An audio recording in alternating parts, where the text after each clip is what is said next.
Guys good morning, কেমন আছো তোমরা সবাই? আশা করি ভালো আছো। তো পয়লা বৈশাখের শুভ নববর্ষ।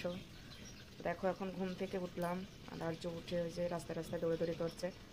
এবার কাজকর্ম গুছিয়ে নেব। তো আজকে কী কী করবো তোমাদেরকে দেখাবো, তো দেখতে থাকো। দেখো কষানো হয়ে গেলে এবার জল দিয়ে দেবো, একটু আলু দিয়ে কষিয়ে নিলাম, একটু জল দিয়ে দেবো। তো গাইজ দেখো যে বিরিয়ানির মশলাটা উপর দিয়ে ছড়িয়ে দেবো।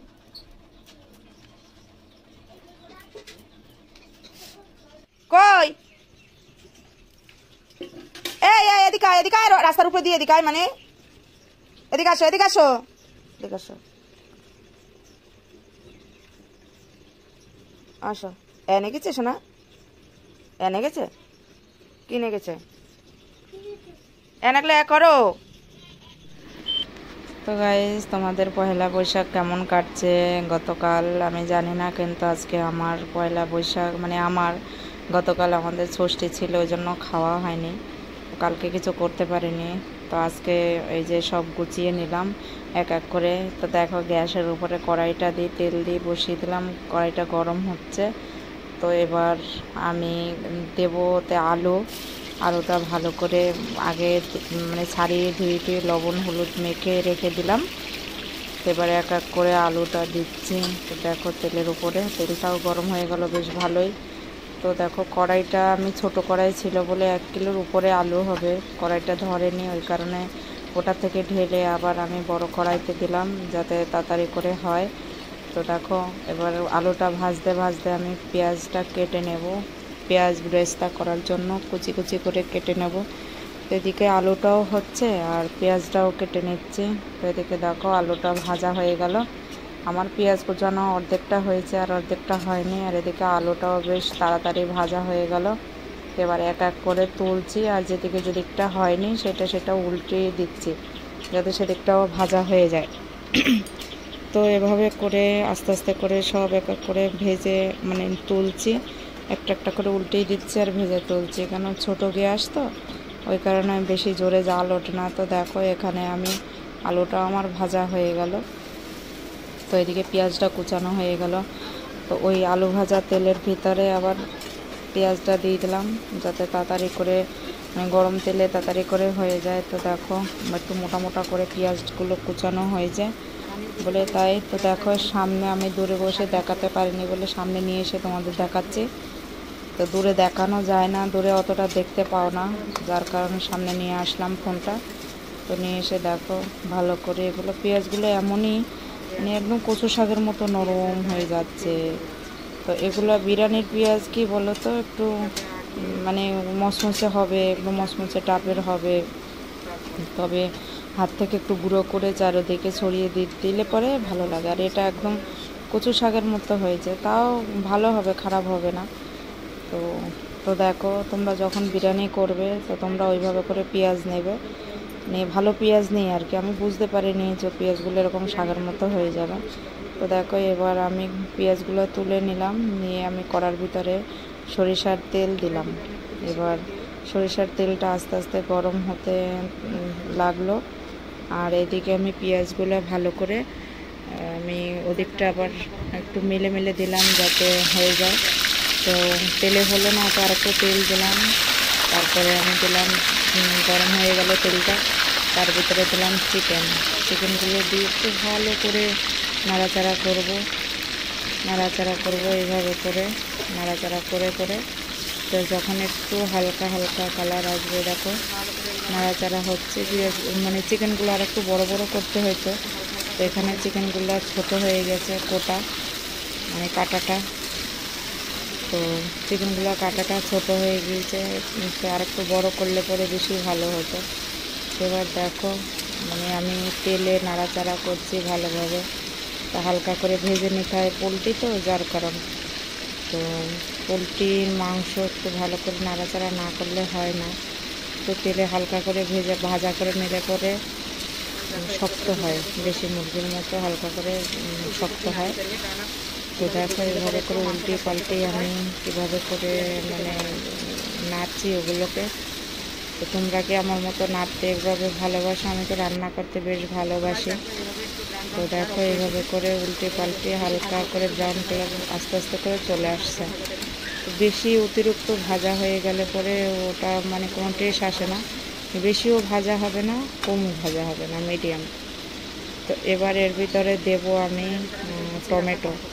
তো দেখো টমেটোগুলো কেটে রাখা টমেটোগুলো পুরোটা দেইনি, মানে দিয়েছি অর্ধেকটা, আবার অর্ধেকটা দেয়া হলো, কম হয়ে যাবে। তো এর ভিতরে আরও একটু দিয়ে দেবো। দেখো চিকেনের সাথে টমেটোগুলোও ভাজা হয়ে যাচ্ছে কীভাবে করে। আর টমেটোগুলো এত সুন্দর না, মানে কোনো আঁকায় দিলে পরে মানে গ্যাসে যদি দেই তেলের উপরে তো একদম গলে দই হয়ে যায়। তো হলো না, তো তার জন্য আবার আরেকটু দিলাম আমি, যেটা কম হয়ে যাবে, গ্রেভিটাও কম হবে ওই কারণে। তো দেখো এভাবে করে নাড়াচাড়া করে এবার আমি দেবো এর ভিতরে। দেখো পুরো গলে গেল, একদম গলে গিয়েছে, তেলে ভাজা করতে করতে কাঁচা গন্ধটাও উঠে গেল আর টমেটোটাও মানে ভাজা হয়ে গেল ভালো করে, বেশ জলটাও বেরোয় গেল। তো এবার দেখো আমি বেটে বলে তো মিক্সারে করে রেখেছিলাম মশলাগুলো, এটাতে দেওয়া আছে আদা, জিরা, কাঁচা লঙ্কা, শুকনো লঙ্কা, তারপরে গরম মশলা দেইনি, গরম মশলার প্যাকেটের গুঁড়োটা দেবো, যার কারণে ভিতর দেইনি আমি। আদা, জিরে, কাঁচা লঙ্কা, 2 রকম লঙ্কা আর কি দিলাম। তো খুন্তি দিয়ে দেখো একটু বেশি হয়ে যায় বলে আমি আবার আরেকটু তুলে রাখলাম, যে আরেকটা আমি একটা রসা করবো, রসার ভিতরে দেবো বলে। তো দেখো ভালো করে উল্টে পাল্টে এগুলো আমি কষিয়ে নিচ্ছি, তেলের উপরেই কষা হবে, লাস্টের দিকে অল্প একটু জল দিতে হবে, কিন্তু এখন তেলের উপরেই কষাচ্ছি। তো দেখো 1 চামচ হলুদ দিয়ে দিলাম, দেখো হলুদটাও দিয়ে দিলাম 1 চামচ মতো।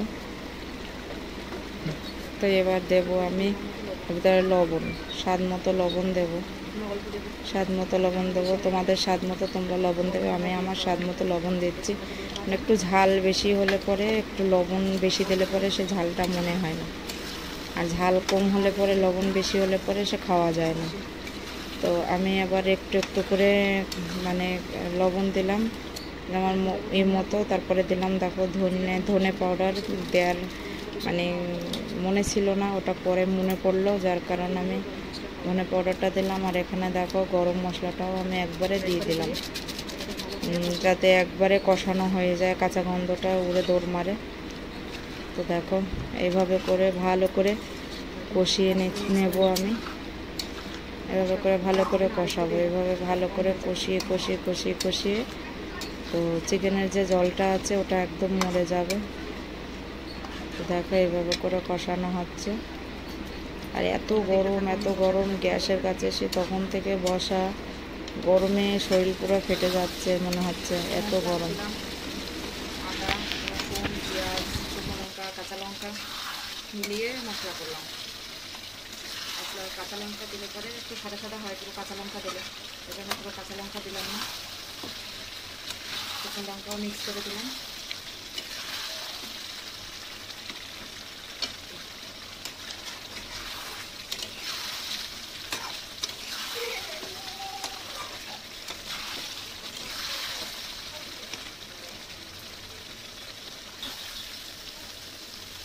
দেখো একটু জল অ্যাড করলাম, ভালো লাগছে না আমার।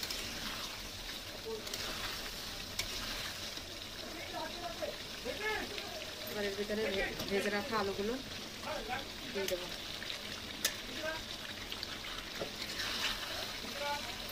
দেখো আলুগুলো দিয়ে ভালো করে একটু নেড়ে চেড়ে নেবো।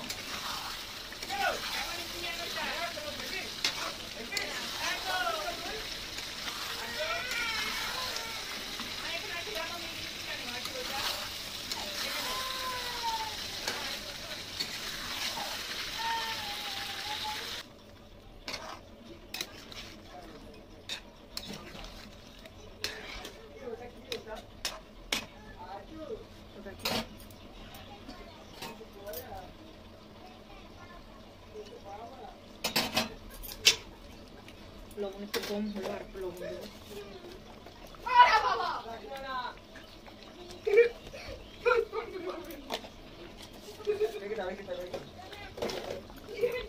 লবণ কম হলো বলে একটু লবণ দিলাম।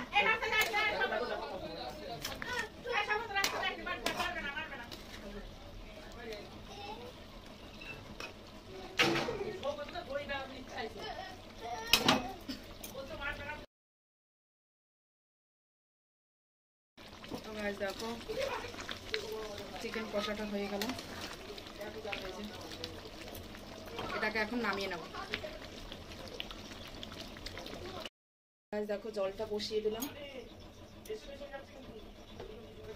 এবারে এই জলের ভিতরে গরম মশলা দেব। এই দেখো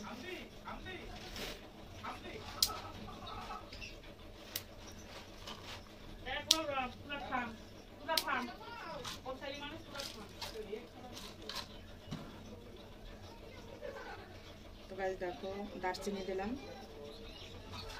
এবার দেবো লবঙ্গ। দেখো এই যে লবঙ্গ, এগুলো ঘরোয়া পদ্ধতিতে রান্না, ঘরোয়া রান্না এইভাবেই হয়। হোটেলের রান্না একটু অন্যরকমের হয়, ওই কারণে ঘরোয়া রান্নাটা করলে পরে খাওয়া যায়, কিন্তু হোটেলের পদ্ধতিতে রান্না করতে গেলে পরে সেটা খাওয়া যায় না, মানে গন্ধ খুব, সেন্ট খুব মারে। ওই কারণে দেখো এবার দেবো এলাচ, এক এক করে এলাচ ফাটাচ্ছে আর দিচ্ছি।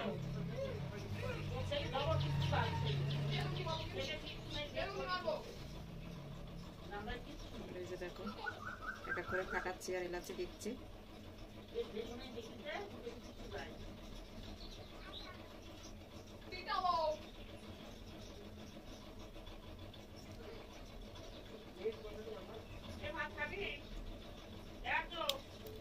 দেখো এক এক করে সব এলাচিগুলো দিয়ে দিলাম, বেশি দেবো না, এতটাই যথেষ্ট।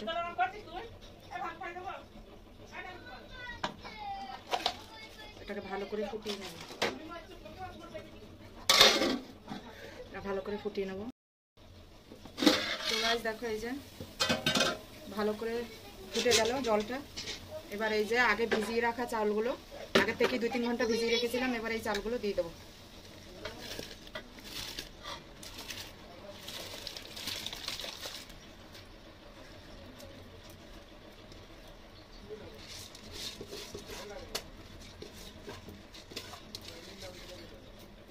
দেখো আগের থেকে ভিজিয়ে রেখেছিলাম, 3 ঘন্টা হয়ে গিয়েছে।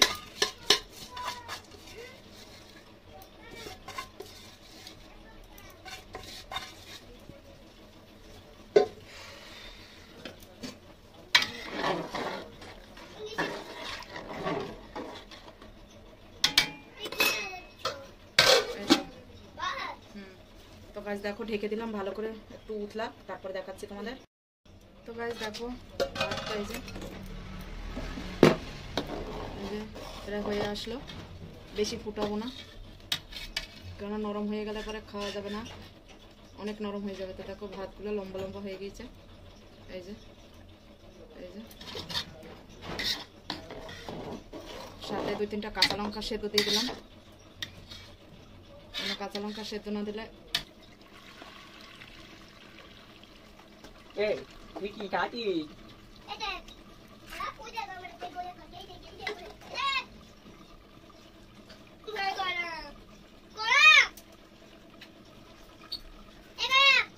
তো গাইস দেখো এই যে বিরিয়ানির মশলাটা উপর দিয়ে ছড়িয়ে দেবো।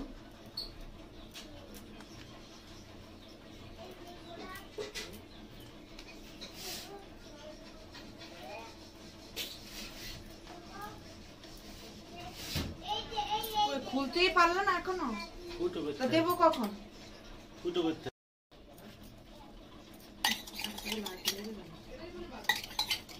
এতটা ভালো হবে